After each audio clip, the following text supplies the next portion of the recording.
I'm Rick Bassman. And I'm Amanda Kelly, and we're both cancer survivors, warriors, thrivers. I was diagnosed at 16, stage 4, and given 6 months to live.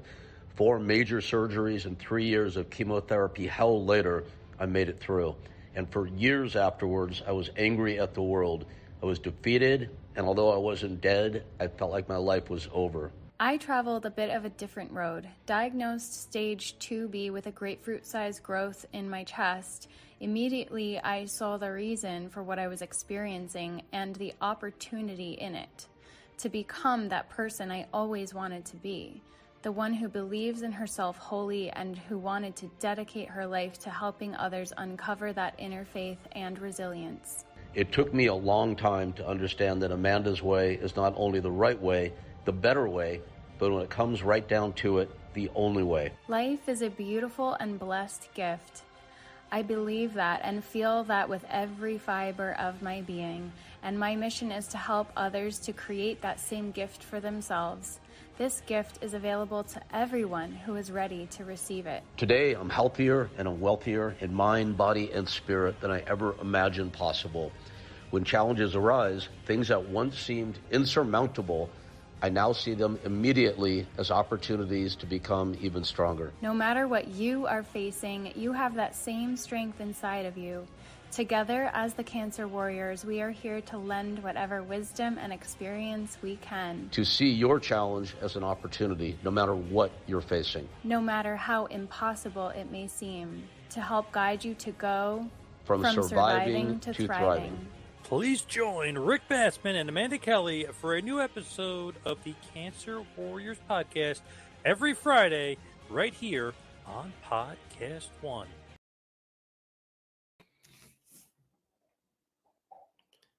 Hey everybody, it's Rick Bassman here for the Cancer Warriors podcast. As always, in these early stages and as we grow and mature, I am very happy to bring on my partner and co-host, the amazing Amanda Kelly. Hey, Rick. Thanks for that intro. You know, I want to throw right to you because, folks, we were just a moment ago talking off screen, obviously, to our guest this evening. And Amanda was explaining so beautifully, I thought, why we're doing this podcast. And we're in the early stages here. So I think it bears repeating. Amanda, if you wouldn't mind, let everybody know, why are we doing the Cancer Warriors and what in the world does from surviving to thriving mean? There's 2 questions for you. Okay, putting me on the spot, because what did I say? You'll get it. Yeah, I mean, essentially, this is about sharing stories of people who overcame. It's very much about mindset. So above all else, surviving to thriving to me very much rests on our mindset and our perspective about how we move through this very, very challenging situation in our life, how we move through crisis, turning crisis into opportunity. So yeah, we're here essentially giving people a platform, having conversation to share their stories, what they did to heal, to overcome. And it's a broad spectrum of people who, you know, they did that approach, you know, maybe stage 4 and the treatment wasn't working anymore. So then what, right? So we're just giving the platform to all who have such stories to provide hope and inspiration. So is that what I said in a nutshell? Well, I love it. And we'll cover everything, right? We'll cover traditional medicine. We'll cover alternative medicine. Mm-hmm. We'll cover people that push through it kicking and screaming like me, people that maybe take a more graceful approach like yourself. But, you know, my version of it is, what you said. So I need to memorize that, and I'll just use that next time and steal it from you. How's that? It's recorded, so. Exactly. I can go back and study. So you mentioned about overcoming. That's one reason. Then surviving to thriving is another. Our guest tonight, I think, embodies those qualities so beautifully. I don't want to even start to introduce her story because she'll tell it so much better than I can. So without any further delay, why don't we introduce Miss Bailey O'Brien? Hi, guys. Hey, Bailey. Welcome. Thank you so much. You're so kind and gracious. Yeah, it's so good to see you. It's other than a couple minutes before, it's been a long time, and you're looking well. How are you doing? Thank you so much. I'm doing fantastic. Better than ever. Yeah, That's what we want to hear. I know it's so great. Here's three out of three of us here have been through probably the worst of it, right? And look, we're all doing good. And I'd agree, better than ever. That should be the whole podcast right there. I think we're done. Okay, but how did we sound get bite. here? Oh, Taylor, how did you get here? Then there's that part. Okay. Well, Amanda, bring it out. Take over, please. Yeah, I Well, think Amanda asked me how I got here Mhm. from surviving to thriving. So my first cancer diagnosis was in my first semester of college. That was kind of like the maybe pinnacle of my surviving. I was pretty anxious as a kid and growing up and fearful, a lot of fear of my future, and found myself in, I don't know, just I was a very serious kid and person, and I was very much into sports. So I remember even my my high school diving coach, he would always yell at me to smile. Because I didn't smile very much. So anywho, my first semester away from home was very, very stressful. I cried every day, and I had been a little bit struggling with my relationship with food, but it came to a head there, and I was just constantly eating and binging on food for comfort. My family and my home were sources of comfort up until that point. And then I was diagnosed with stage 3 melanoma in my first semester. Went through the standard treatments. I had surgery and then immunotherapy called interferon, and was followed up with scans every 6 months until about 2 years later, I had another very stressful event. My boyfriend and I broke up, and but melanoma also can, oftentimes comes back after 2 years. So it did. And I had surgery again and then radiation for a month. And then 2 weeks after I finished radiation, I was on a training trip with my teammates, and I found more cancer. I didn't know it at the time, but I had a lump under my chin that turned out to be melanoma. And then a scan showed that it was in other areas of my body, my neck and my lung and my spine. So it was stage 4. I was in my senior year of college at that time. I was continuing with springboard diving on the varsity team there. But I mean, by that time I was doing better mentally than I was my first semester. I was thriving socially, academically, and athletically by God's grace. But, the cancer kept coming back, and I was left without hope. But my mom's friend had been researching alternative medicine and really believed that I was going to get better. We just had to find what would work for me. And of course, other people encouraged me spiritually. I was not really a person of faith at the time. Did not know what I believed about God, but had been encouraged to pray, God, if you're there, please give me a miracle. So that's what I started to do. And I ended up going to Mexico for treatment. I did a mixed bacterial vaccine that is no longer legal in the United States, and a very intense diet and detox regimen, along with other supplements and other things that I had started taking at home. And that's really when there started to be a major shift in my mindset then, because, well, spiritually I started to pray and ask for God's help. I started to believe in something positive for my future. There was a motivational speaker who came to speak to the athletes the day after I found out I had stage 4 cancer, and which couldn't have come at a better time. It was a God wink for me. We talked about staying positive and using adversity to inspire other people. So I wanted to inspire my teammates because they were at the end of the season and they had the championship meet while I, chose to go to Mexico. So I missed that, but I kept in contact with them via email and social media. And I just, put my faith in the treatments and prayed for help, and started to be more positive. And, by God's grace, it worked. And in 10 weeks, all the cancer essentially was gone from my body.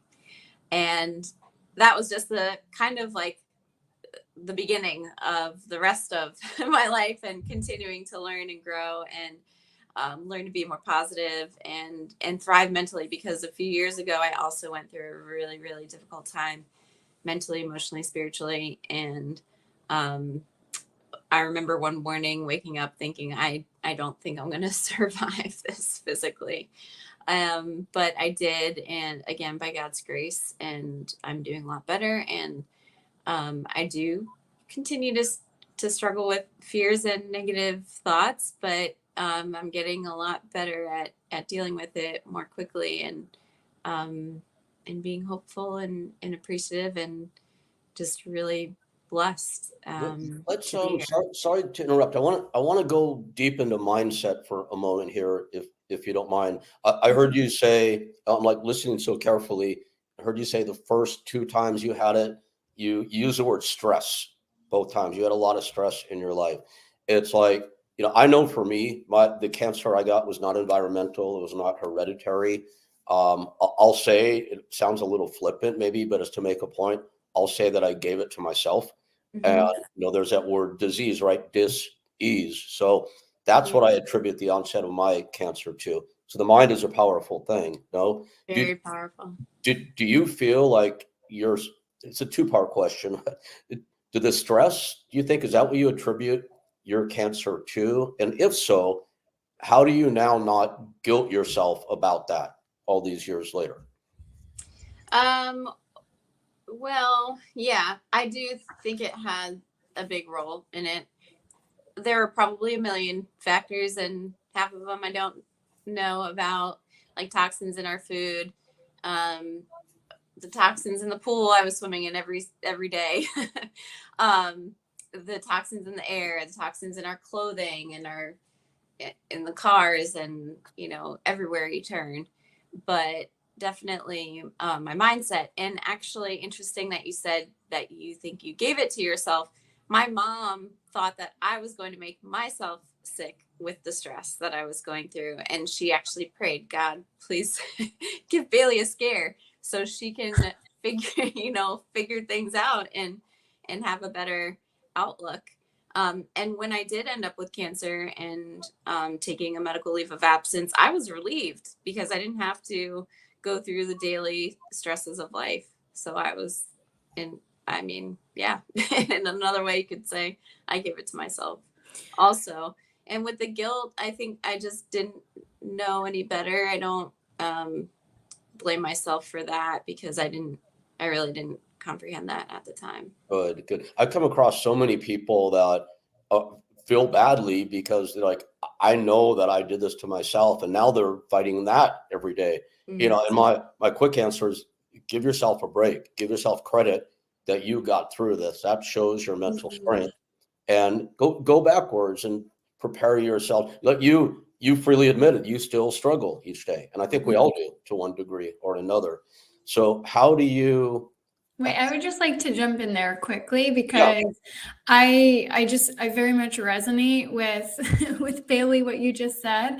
Also, as far as the guilt layer, just a quick thing to throw in there for the audience. Like, we don't know what we don't know. So until we reach that level of awareness, of course, we cannot blame ourselves for something that we may have at some level energetically brought on ourselves. Because I had a similar thing where about a year prior, I remember being miserable at my job, sitting in my bedroom in Manhattan, just feeling very, very stuck. And I came across this article, and it was this girl who had this really interesting story of overcoming some kind of, I don't even remember what it was. It was some kind of disease. And she was a coach working with people. And there I was, an academic coach at the time, working with students on mindset. And I said to myself, like, that it felt much freer being a life coach or some kind of coach, a health coach. And I was like, I wish I had a better story so that I could be a coach, like as if I needed a better story. But I gave myself that story. I was very stressed out. Also, I had a lot of insomnia. But yeah, I now very much so have a story. So it's like we do get what we ask for, talking about manifestation. So yeah, I just wanted to add that in because it seems like we kind of all resonate with that idea of we give it to ourselves on some very, very deep energetic level. So I do find that fascinating. Very interesting, Amanda. Yeah. So Rick, you were also about to ask a question. Yeah. So that's perfect. And thanks for contributing to that. That gives so much context to the question. And it's this. It's like I said, I don't blame myself while I know I gave it to myself. I believe that with every fiber of my being. I actually almost feel like kind of cool that, hey, I beat it too. To me, that's like a bigger victory than giving it to myself as a defeat. So I feel I'm at peace with that. I think people aren't. Many people aren't. Bailey, you are so positive and you're so bright. What would you tell people that are still going through this guilt of they got themselves into this mess? What would you tell them to help them out of that? I love putting people on the spot, by the way. So you're on. That's a deep question, Rick. So I need to pray about that. But I think part of my questions maybe to the people who might think that is, do you feel guilt like with yourself, or is it between you and God? Where's the guilt coming from? Is it other people? Are you feeling guilty because you feel like other people are making you feel guilty about it? Or you have this perception that you should feel guilty about it. God is very gracious. And I think when we come into a relationship with the Lord, through his son, Jesus Christ, we can be free of all guilt and condemnation because, it also depends where a person is at spiritually. Yeah, I mean, what do you tell someone that doesn't have that relationship? It's just they feel like they're in it by themselves. Okay. Well, I've been listening to this guy, Erwin McManus. He wrote a book called Mind Shift, and it's amazing. I mean, the concepts are amazing. He's talked a lot about them. I haven't read the book yet. It just came out this week, I think. He's talking about changing like your internal structures of your mind and your thinking. And it's like, you can change your thoughts. You can change any thought that you have. You just have to want to change it and like reframe your thoughts. So you can just say like, I don't need to feel guilty about this, and I'm not going to feel guilty. So let me replace this with a different perspective. Like, I ended up in this place and now I know better, and I'm going to do everything I can to work moving forward. And like you did, Rick, like just work to overcome it and not do it again. And it can be as simple as something like that. Yeah. Amanda, what will you tell people? Well, yeah, it is a matter of perspective, and to just, I mean, there could be a lot of layers to it, but inner child layer could be something to look at. And then it can be very simple as just shifting your mindset. And then if it doesn't seem that that's taking inner child work, doing some inner child healing and telling your inner child that it's okay and they're safe and they're forgiven and there's no shame for anything that they might have felt shame for growing up, or guilt, because there's some subconscious things that go on a lot of the time. We don't know the root of it. And then affirmations can help, and doing that very deliberate subconscious reprogramming can be helpful. So I'm just throwing a lot out there as far as if things are not shifting, those are routes to consider, but it can be simple, and it can be just a daily practice as well of looking in the mirror and smiling at yourself and saying that you are perfect as you are and you are loved and all sorts of things like this, whatever feels aligned, whatever comes to you. So yeah, it's a crazy world out there right now. So sometimes these little things can make a very big difference. Between the two of you, that's like just so many great ideas. And like one of my biggest takeaways from that is for people out there who are going through it, whatever degree of it is, there's so many options, right? There are so many ways out of this, or so many ways around it. I mean, for me, it's like, of course, I'm a little more elemental as always, Amanda, than deeply spiritual. Like some people I know, like my two friends here, tend to be a little more bull in the china shop ish. But it's like, to me, it's like every time something like quote unquote catastrophic happens these days, whatever it is, and it could be a tiny little thing. I'm pretty quick these days, and it's a study, took a long time to get here, to go, what's the opportunity in this? And although this might sound like, I was on a plane, I just came back from Europe, and my first leg of my flight, the wing of the plane literally caught on fire. On an Air Canada flight, they were, oh boy, did they just handle it like geniuses. But that's why I had to name them. Sorry, Air Canada. But we ended up emergency landing in Chicago. People on the plane were flipping out.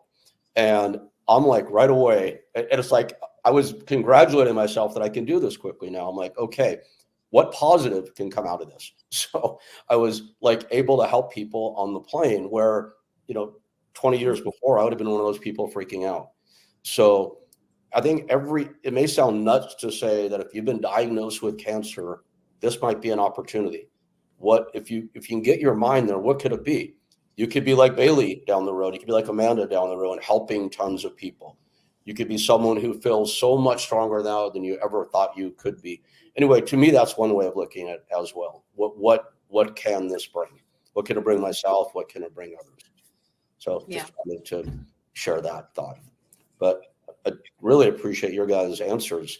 And Bailey, what are you up to these days? Like, what, from someone who had stage 4 cancer, you seem pretty excited about life. I got your voicemail back when I asked you to be on the podcast, and it was like so happy and so upbeat. I shared it with Amanda. I forwarded it to her. And Amanda's like, oh my God, she sounds so great. I love people like this. It's like, what you're excited. What are you excited about in life these days? Oh my gosh. It's just, I'm sorry to laugh so much. That might just be my whole answer. Yeah, I mean, it's kind of strange because I feel like for the first time in my life, I actually am like looking forward to my future and I have like an idea for it. When I was like, I remember the first time that I ever felt stress and fear was I was 4 years old. I hadn't even started preschool yet, but I was about to. And I thought, this is the beginning of the end of my life, like the beginning of the life that I don't want, but I think that's coming. Going through school and then going to college and, finding some kind of career and getting married and having a family. And I didn't want any of that. I just wanted to stay home in my mom and dad's bed and like never leave. But as it went, I went at 4 years old. You were worrying about this. That's amazing. Totally. Anyway, sorry. Go ahead. I'm very special. I had very bad thinking, even from that age. So then, you know, I crashed and burned when I started college. That was horrible. And then I overcame it, and then I was so grateful to have life, just to be alive and have my health after that. And for the first 5 years of survivorship, I was so incredibly grateful, but then it was like, you know, I found purpose in what I was doing and in my faith and coaching people, but still, like, I didn't think very far into the future, and maybe I still don't. But I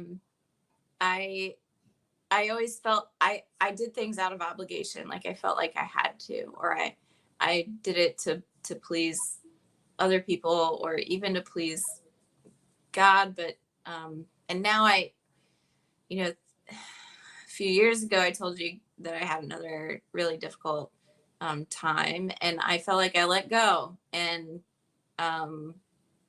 just kind of gave up, like, living to please anybody, including God. And so then I felt like I experienced truly the depth of God's love for me, and the love that other people had for me, despite feeling pretty worthless and not really putting any effort into my life. And that was really amazing. And so now it's been more of, you know, me still continuing my relationship with God, but talking more about, like, what do I want, and living more. I don't even know. It's hard to describe, but I'm looking forward to that, you know, the marriage and family part, and, you know, adventuring and doing more fun things, or things that I find fun, that maybe up It's kind until of like now. Bailey. What do you want to be when you grow up? Right? Kind of Oh like my gosh. I'm Well, right here, right with you. I know. I this opportunity fell into my lap to care for somebody's dog 3 nights a week, a few years ago. And I was like, well, I literally can do it. I don't know if I really want to, but I was like, okay, let's try it out. And then I really enjoyed it. And so I do a lot of caring for people's pets now and walking them. And I find a lot of joy in that. Bailey, I need you to move to California immediately. I I have 4 pit bulls that need a nanny. That now you're big into the counseling space, though. I know that you're also helping a lot of survivors and people that are going through it as well. I want to come back and ask about the dogs, but Amanda knows I'll get completely stuck on that. So I think we'll move it ahead for a moment. What are you doing in the counseling space, and can you tell us what that looks like? Yeah. I'm doing less of it. I'm focusing less on that than maybe ever in the last since 2016, when I started, like, so was that 7 years ago? But I am becoming more specialized or focused on people who want to do the Gerson therapy, and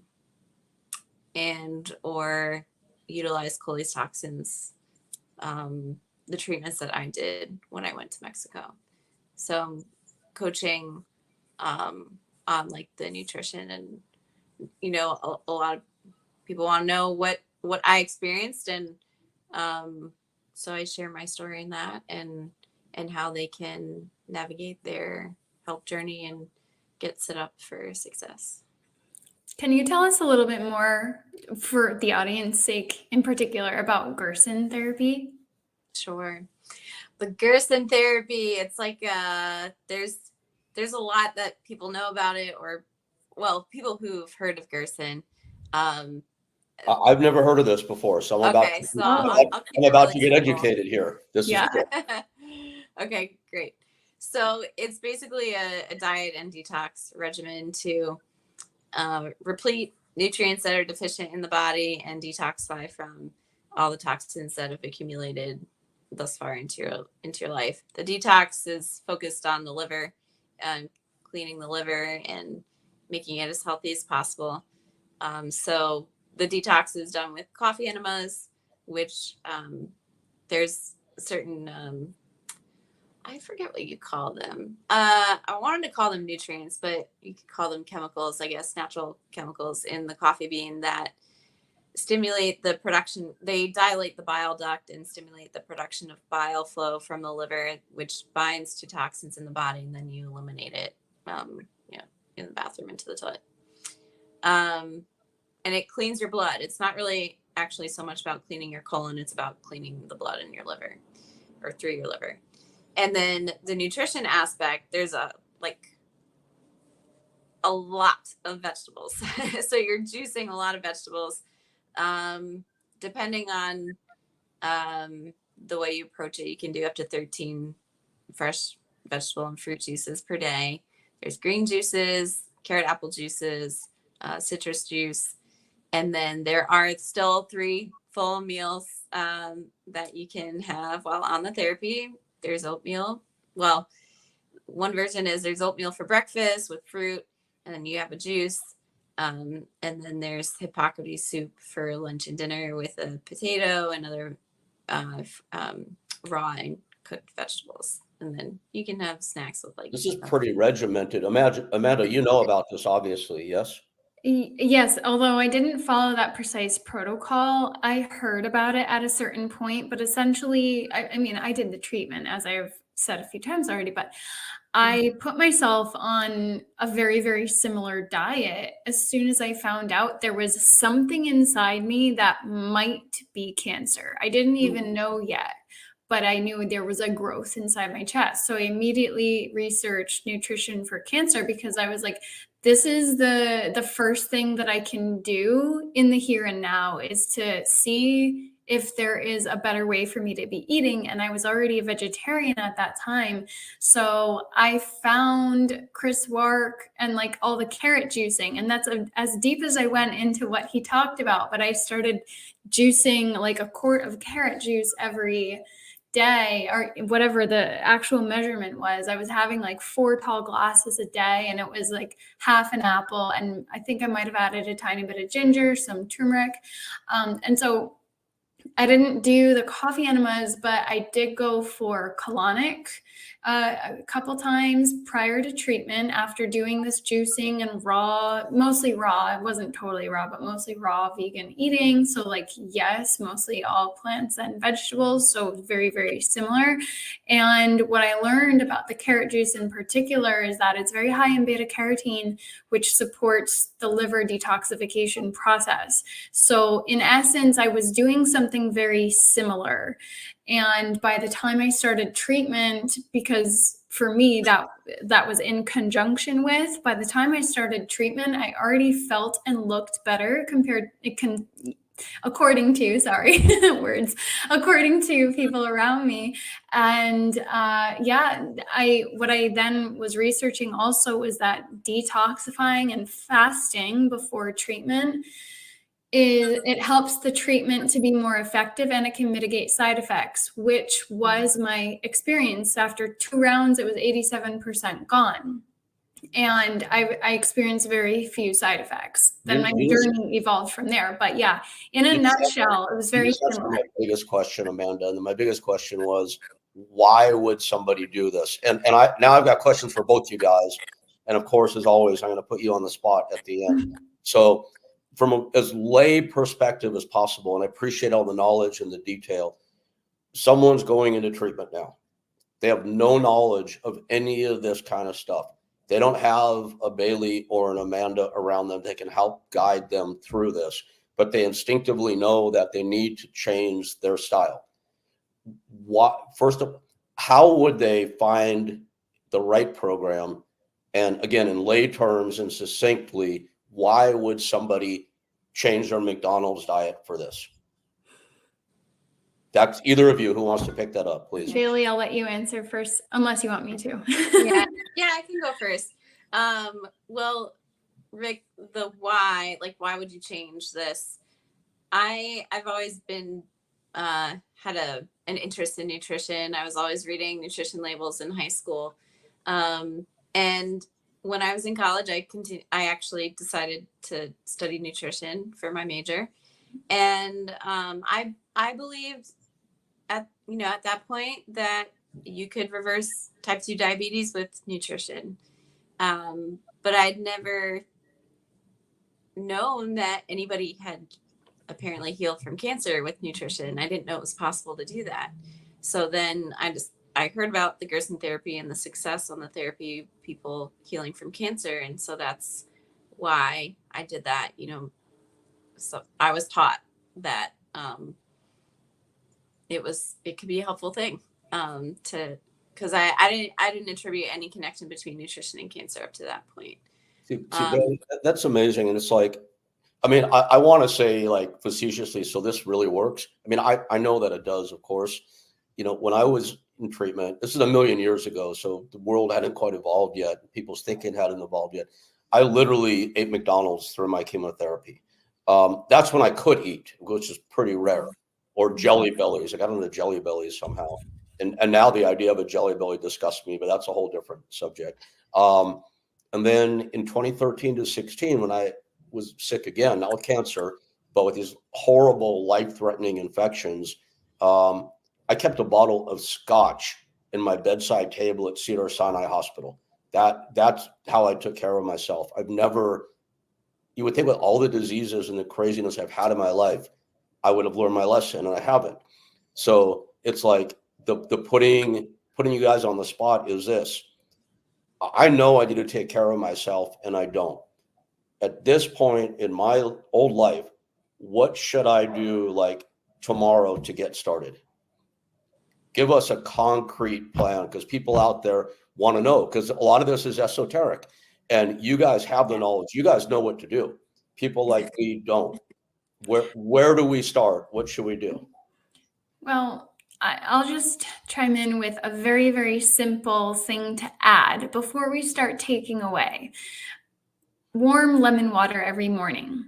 Okay. This is something that I do every day, near religiously. Occasionally I run out of lemons, but it's one thing I really try to make sure I don't run out of.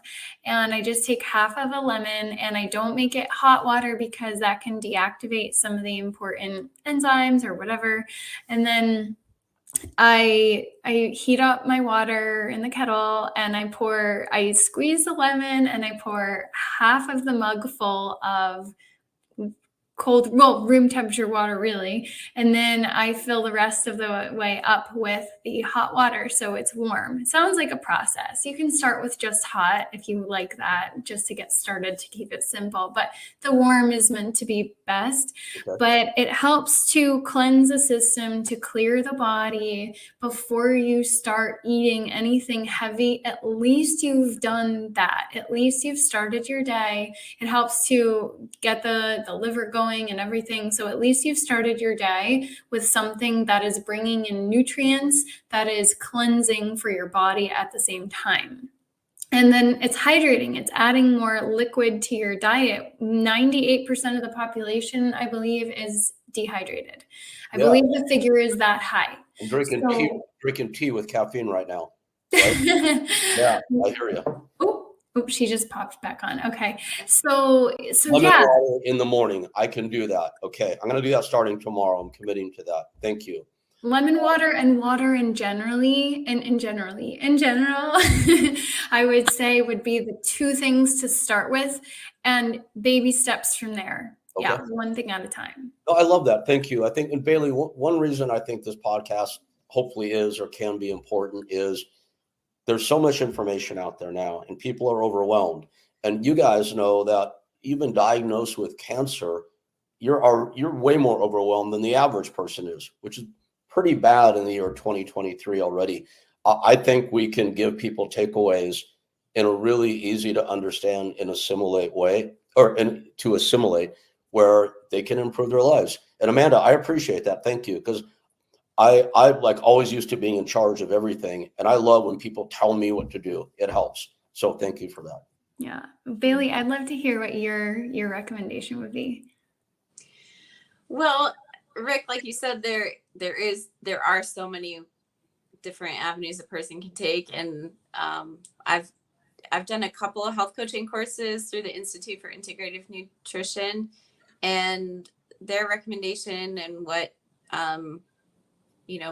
works for me and my coaching is, help just asking the person, what do you think you can change today? And looking for like low hanging fruit,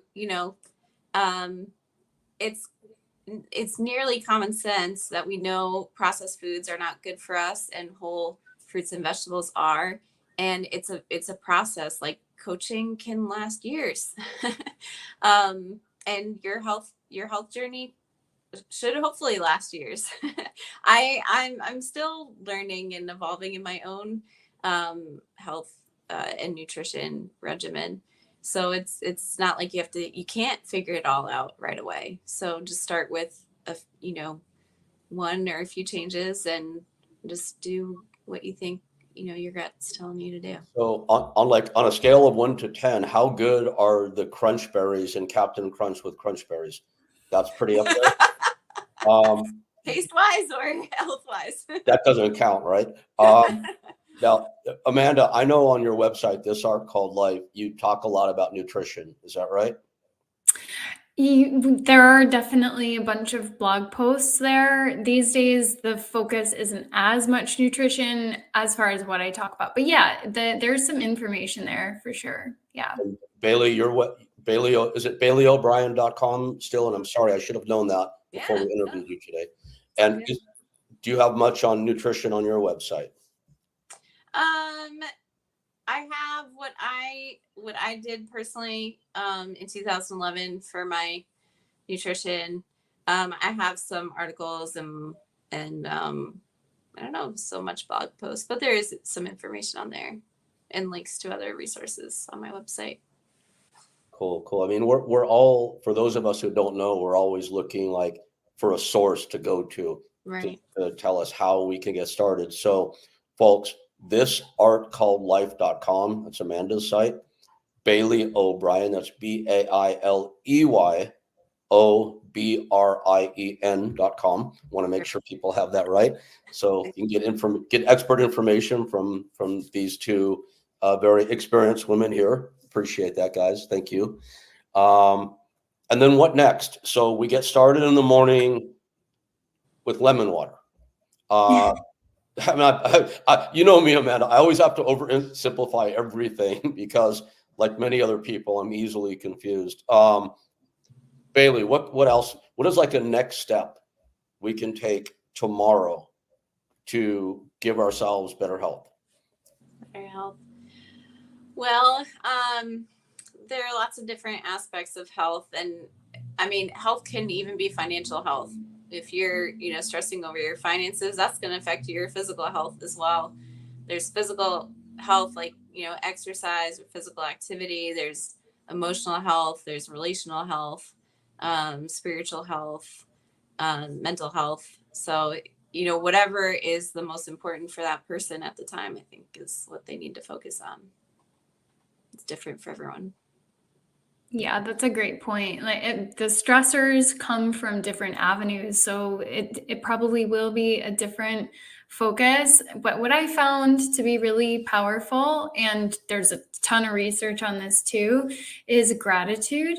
And because that helps to elevate our frequency, and it's the threshold between the lower and the higher emotional states, and everything is frequency, everything is energy.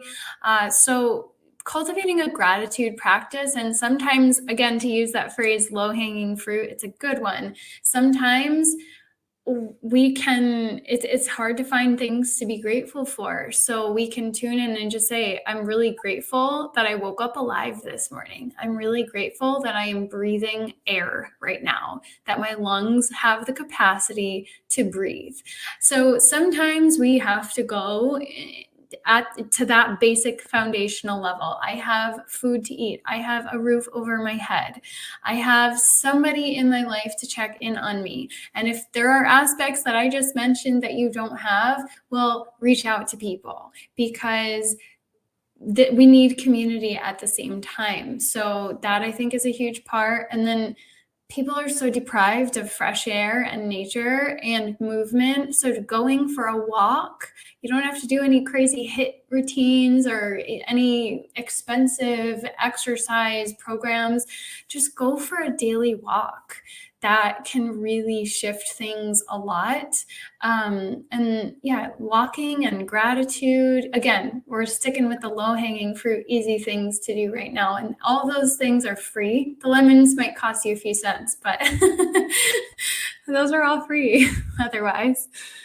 No, that I think that is like such amazingly good advice. The gratitude practice, especially because, and I appreciate you said, because people may not have certain things that you said are helpful. Maybe someone to talk to, or even a roof over their head. I've been in all those places where I was homeless, isolated, drug addicted, all at the same time.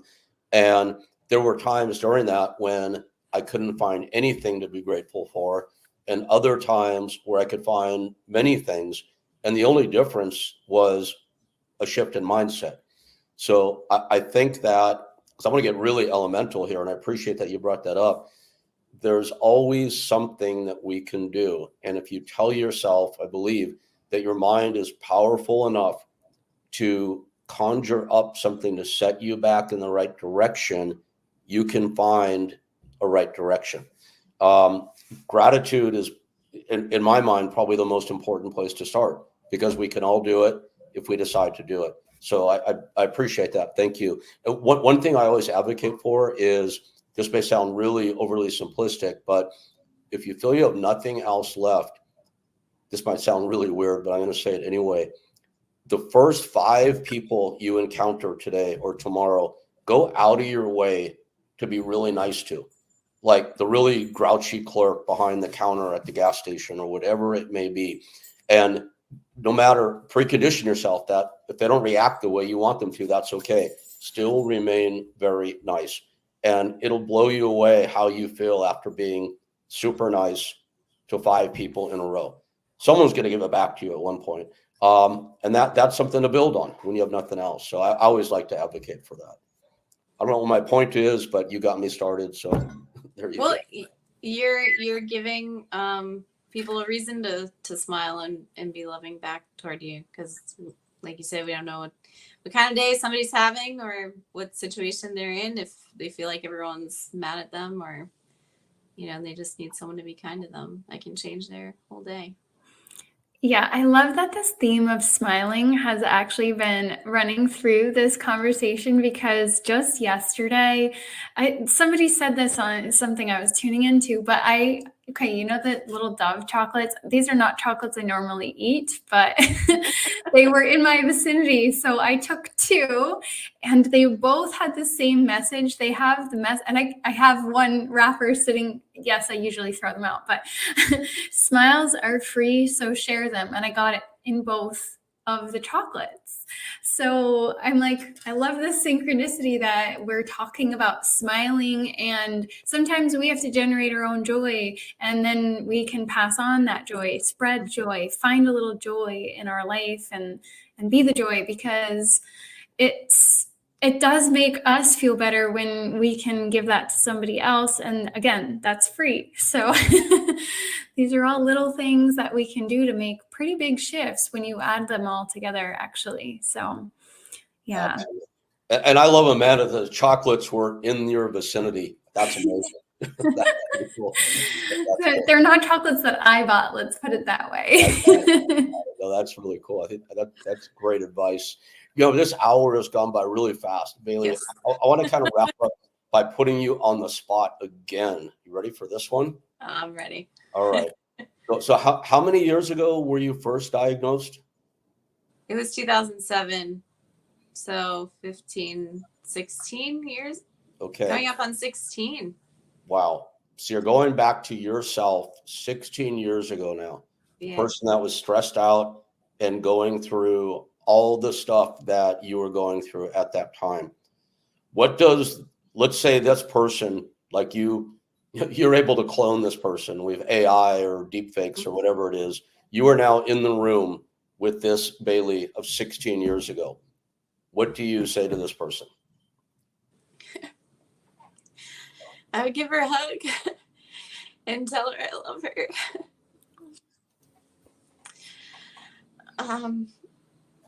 And this is all working for your good. You're going to be okay. And life is not as difficult or scary as you think it is. It doesn't have to be this way. Amen to that. Wow.